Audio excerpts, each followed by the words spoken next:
your screens. Some days I'm not myself. There's no one I can turn to.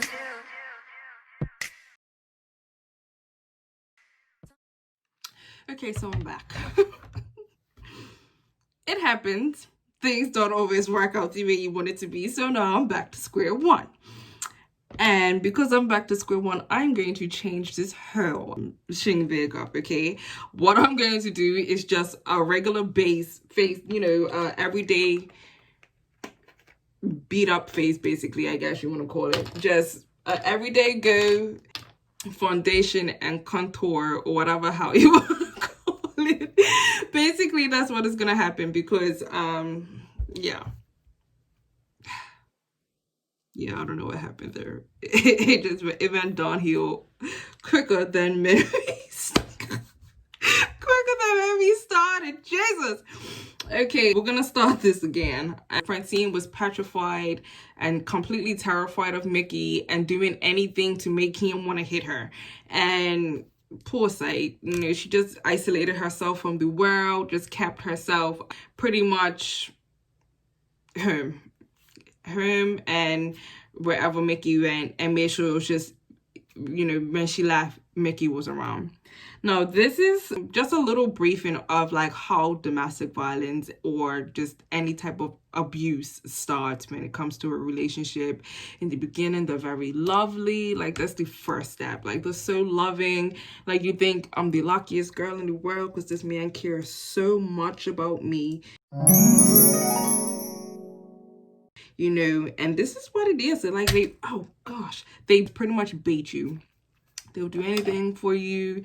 When you look, you got roses. They will travel halfway across the world to see you, especially if they think they're going to just get a little bit of cooch. And one thing we women need to realize, the power of coochie is just, you ain't got to give it up for free, And that's what aggravated me back in the day when I was in school. She was like, you girls are giving it for free, which makes it harder for us who don't want to give it up. Just giving up for free. Get some bills paid. Do something. Yeah. The second stage of this whole situation is things happening within the relationship. It could be anything. Like, it could be just work. It could be children. And it could be just coming home and the house not being the way you want it to be. Like, all that stuff builds up within a man, I'm assuming, or a woman. Like, and that's when things happen. Now, the third step is basically you're at your breaking point, or they are at their breaking point, and they explode. Like, they psych the hell out and hit you, pretty much. Now that they want to pretty much get back on your good side, because now they'll calm down after just exploding and just hitting you. They want to try and make amends and make you feel special, and like how it was in the beginning. So they call that a honeymoon stage, where they try their best just to stay on your good side and do the loving things and how it was in the beginning.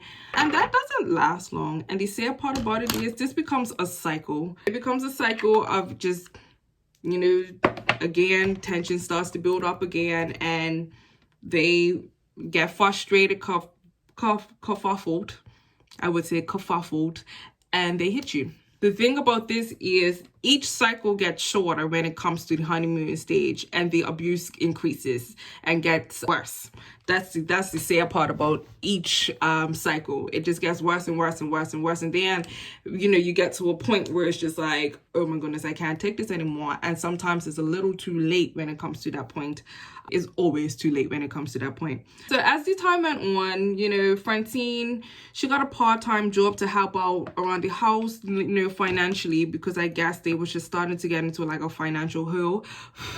And she's like, I'll just get a job. So she got a part-time job where she made a later time than Mickey and knocked off a earlier time than Mickey. So she would take him to and from work. This continued, and this went on very smoothly and nicely until one day she fell asleep. And I guess, fell asleep past the time that she was supposed to pick up Mickey. Now, Mickey rolls up in the house and stands above her and was like, what have you been doing all this time? So Mickey decides to search the house. And guess what he found?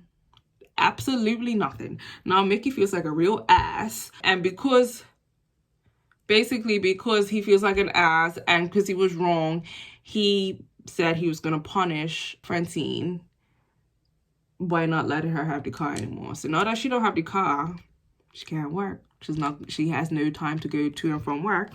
At this point, she'll just do anything to keep the peace so that he didn't hit her anymore. So I'm gonna try this eyeshadow again. I don't think I'm gonna use the red. I did not like how the red came out. But I like this purple or deep maroon or whatever you want to call it. Came out really nice. I like it. Yeah, one day, Francine, she wanted to go visit her mama. There's nothing wrong with visiting your mama. It's your mama, of course. So Mickey, I'm saying Mikey, Lord. Mickey told her that she can't go and visit her mama. Excuse me? Yeah. And that's exactly what Francine said. Excuse me? I'm going to see my mama. So at the point, like, she even was like, whacked it up, where it's like, I even have friends that are going to take me to and from, because, you know, the mama stayed a little while away. Like, she obviously needed some form of proper transportation to get to her mama's house. And Mickey was like, no, you don't need to see your mama, basically. And at that point, she psyched out. She's like, you know what? Screw you for telling me that I cannot see my mama, and I'm going to see my mama. So she grabbed her jacket and started heading out the door. And at that point, Mickey gripped her in front of their friends and dragged her and slammed her to the ground. Basically, it was just like, yeah, you ain't going nowhere. And at that point, the friends panicked and laughed. Like, I'm like, geez, you just left Francine to die. Like, have mercy. But apparently, like, that situation was the worst beating that she has ever gotten. Like, that was the worst. He beat her so bad. Like, she had bruises all over her body. He bursted blood vessels in her eyes, so her eyes were bloodshot red. You know, that was the worst beating that she got. So Francine was like, you know what, screw this. She woke up the next morning. She made Mickey some breakfast. Now, if that was me, that breakfast would have tasted a little different. Very different. But yeah, she made him breakfast, and she called her brother and told her brother come pick her up and take her to her mama's house. Like, she was like, no. You know, and unfortunately, again, she had to take the walk of shame. And this time it was complete embarrassment, because she's bruised up and she looks horrible. And as a parent, I could just imagine that feeling of just seeing your child coming to you all messed up from somebody else's doings. I don't know if back then they had GPS, but I really felt like Mickey had GPS on bloody well Francine, because he was like, yeah, just I would say hours after, you know, Mickey comes to the house where he's supposed to be going for work. How, you know, she left if you're supposed to be going for work? So apparently somebody must have told him she left. He went to the mama's house and was like, you are bringing your ass back home and you're coming home with me. And she's like, no, I'm not. So she ended up really just resisting him and was like, no, I'm staying here. This is where I'm going to stay. And that's that. I'm not doing anything else. I'm not coming with you. So he harassed the hell out of her and her mama's household, basically just calling and calling and calling. It was to the point that they took the phone off the hook. And guess what? When they finally put the phone back on the hook, he kept calling and calling and calling again. So at that point, the mother was terrified, you know, of not just her daughter, but more of herself now. Because she's like, you know what? This man is acting like this. What if he just comes to the house and acts crazy? So she told Francine, you are a woman now and you're married. Go and work things out with your husband. So Francine did exactly just that. She went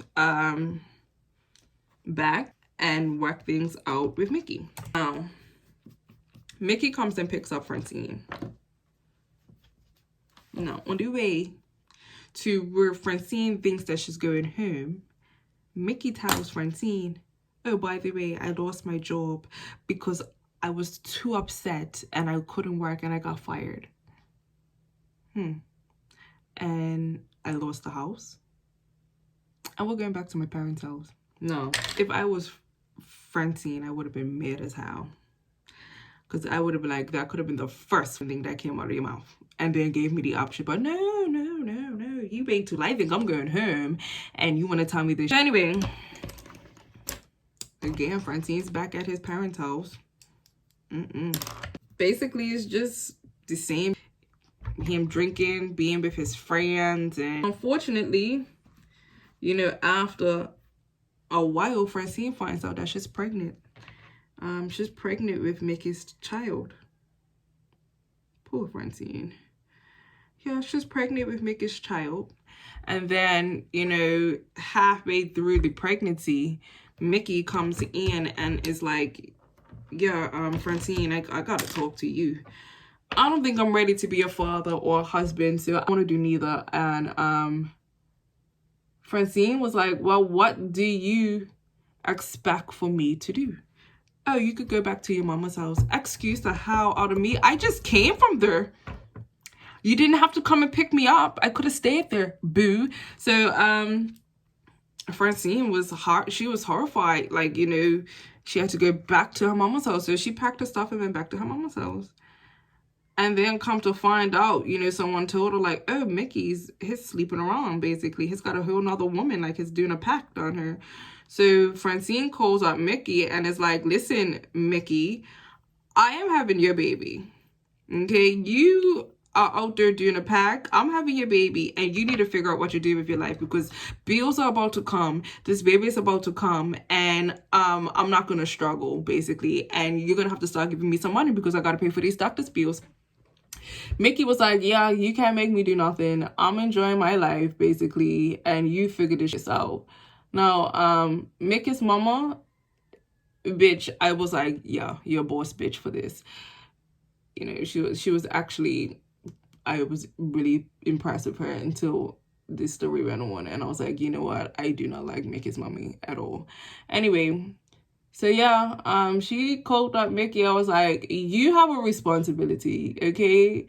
Not the fact that basically he's having a baby and he's creating a life. It was the fact that your baby's gonna be a Hughes and you need to take care of this Hughes. Like, screw Francine and her feelings, basically. So yeah, that's exactly how it went. And Mickey, obviously, for some reason, I'm gonna say a mama's boy, and pretty much whatever his mama says goes type vibe, which I think is what she kind of enforced when he was living with her or growing up. I was like, okay, well, let me go and be a father. So he decided to work things out with Francine and they got back together. Now, they moved back in, and at that point, you know, Francine didn't get beat. Like, he didn't beat off of her because she was pregnant, but he used to complain about everything that she did, like her cooking skills, her cleaning skills, and this and that and the other. And he still wanted her to wait on her, like hand and foot, but he didn't hit her. So that was a plus, you know. And she appreciated that he didn't hit her because she was pregnant. You know, time went on. You know, obviously he was still messing around. Bitch, now I understand like why he was so jealous and everything, but when she was pregnant, he weren't jealous. He wasn't as jealous. So they say, like, he basically was like, yeah, she's pregnant, nobody's gonna want her, I can relax. But come to find out, like, obviously he was jealous because, or acting a certain way, it's because he was doing the cheating. So of course a male who is cheating is gonna suspect that his girlfriend's doing it out of guilt, and yeah, that's how it always works. They do it, and then because they're doing it, they suspect that their spouse is doing it, and they give them pretty much hell because of something that they're doing. So the baby was born. And the great thing about it is everything was starting to come around and start to feel like a family. He didn't put his hands on her since the baby was born, and she like really appreciated that. Like, she was happy that Mickey didn't put his hands on her. Things were going well. He was working. She was just making sure the house was clean, just, you know, being a true wifey, like making sure that she was holding the house down. Something don't feel right here, but I'm gonna let it slide. I'm gonna let that slide. But yeah, she was holding the house down and pretty much being the wife that she saw her mother to be. Like, she wanted to be just like her mother, as holding the house down and being a supportive wife. Now, Mickey, obviously young, don't understand the concept of like, where you have a new baby, you don't want nobody around. So Mickey used to just have his friends over, be partying and everything still.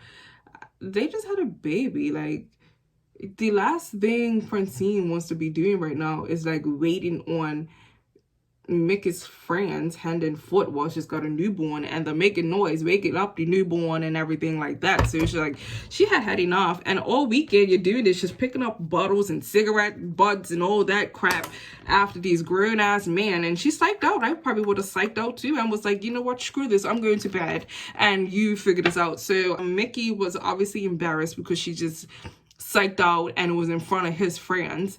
He slapped her in front of his friends, and that was the first time he had hit her again since she's had the baby, and it did not stop. That was like the gateway hit to like the rest of the hits that she received after that. Yeah, it was to the point that like it got really bad.